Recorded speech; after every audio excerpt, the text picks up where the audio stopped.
नमस्कार दोस्तों, आज अपन उन क्वेश्चंस के ऊपर चर्चा करेंगे जिनका संबंध सिटीजनशिप से है, नागरिकता से है। और इसके ऊपर बहुत ही मजेदार और बिखरे हुए और महत्वपूर्ण क्वेश्चन आते हैं इसके ऊपर। पिछले एग्जाम्स में से कौन से क्वेश्चन आए इनके ऊपर एक दृष्टि डालते हैं। देखिए, नेट के ऊपर कम पूछे जाते हैं, कॉलेज लेक्चर इनके ऊपर बहुत पूछे जाते हैं, स्कूल लेक्चर में भी पूछे जाते हैं, पीजीटी में।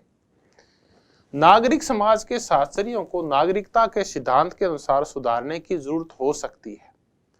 जो नागरिक समाज के साक्षरीय होते हैं, एसोसिएशंस, जो समूह या संगठन कह लीजिए, जो स्वेच्छा से बनते हैं, कि नागरिक समाज में स्वेच्छा से जो संगठन खड़े होते हैं, आपसी समूह बनते हैं, उन्हें किस आधार पर सुधारने की जरूरत हो सकती है, तो उसको आलोचनात्मक साक्षरीयवाद बोलते हैं, क्रिटिकल एसोसिएशनलिज्म बोलते हैं माइकल वाल्जर।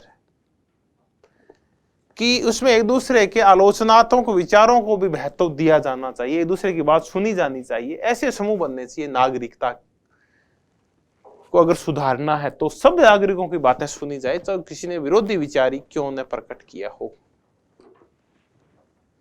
निम्नलिखित में से किस वर्ष टी.एच. मार्शल द्वारा सिटीजनशिप एंड सोशल क्लास पुस्तक, देखिए टी.एच. मार्शल का बहुत महत्वपूर्ण सिद्धांत, इसको उदारवादी सिद्धांत बोलते हैं नागरिकता का।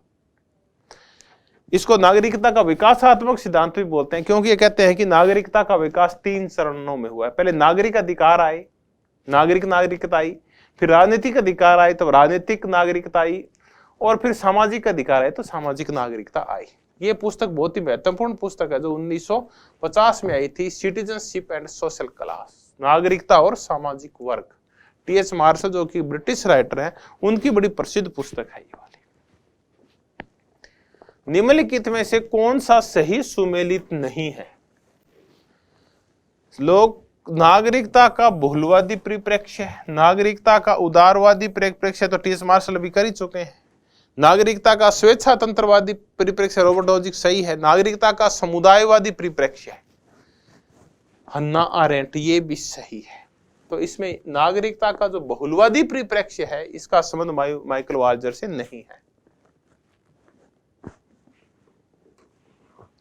निम्नलिखित में किसने विभेदीकृत नागरिकता, डिफरेंशियल नागरिकता का विचार प्रस्तुत किया है? वो है आयरिस मेरियम यंग ने। इनका ये कहना है कि ये दरअसल बहुसंस्कृतिवादी है,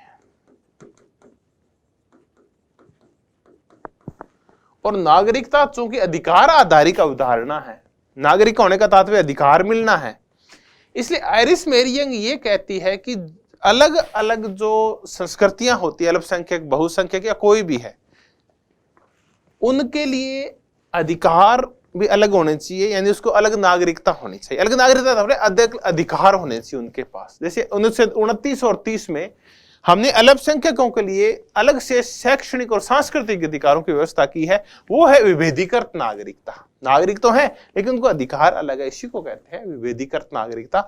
आयरिस मेरियम यंग इसकी समर्थक है। नागरिकता मानववाद से को संबोधित करने के लिए विल्किमिलिका ने किस शब्दावली का प्रयोग किया है? नागरिकता मानववाद। इसके लिए इन्होंने अरस्तुवादी गणतंत्र शब्द का प्रयोग किया है। वैश्विक नागरिकता को मल्टीपल सिटीजनशिप की मल्टीपल सिटीजनशिप है, विभिन्न देशों के नागरिकों को भांति भांति के अधिकार होंगे, अलग अलग प्रकार की व्यवस्था होगी, हर एक देश की अलग प्रकार की नागरिकता देन होगी। अगर हम वैश्विक नागरिक बनते हैं तो भारत के लोग, उनको अलग प्रकार के अधिकारों की जरूरत होगी, तो इसको मल्टीपल सिटीजनशिप का है।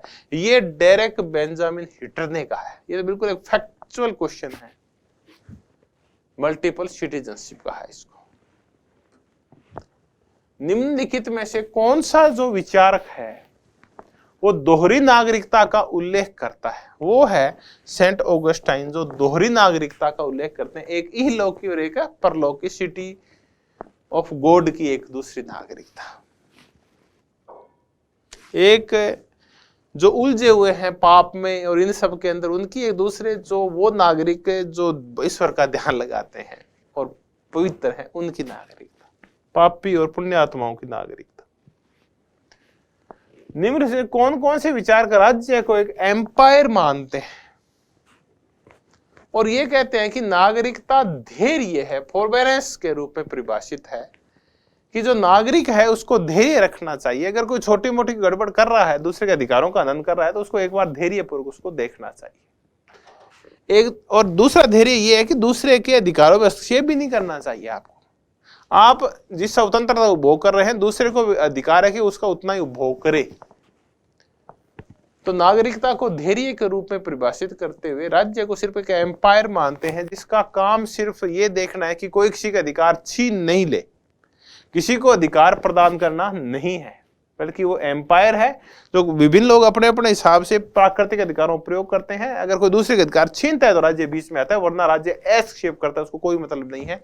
ये हेक और नोजिक का स्वेच्छातंत्रवादी सिद्धांत है, जिसमें राज्य सिर्फ एम्पायर की भूमिका निभाता है।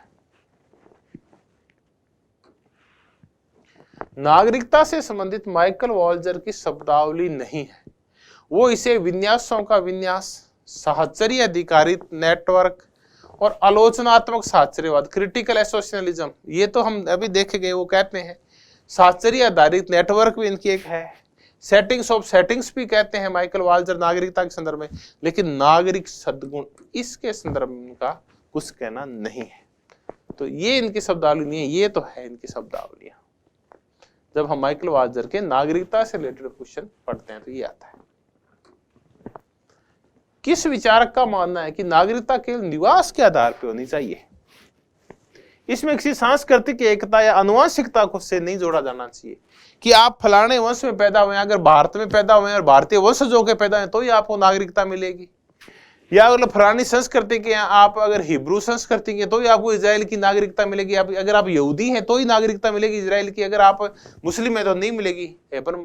हेबरमास का कहना है कि नागरिकता निवास के आधार पर होनी चाहिए। जो निवास कर रहा है वो नागरिक है, फिर चाहे उसकी संस्कृति भी कुछ भी, उसका धर्म कुछ हो, उसका आनुवंशिकता कुछ हो, उसका लिंग कुछ हो, इससे फर्क है नहीं पड़ना चाहिए। ये कहना है हेबरमास का।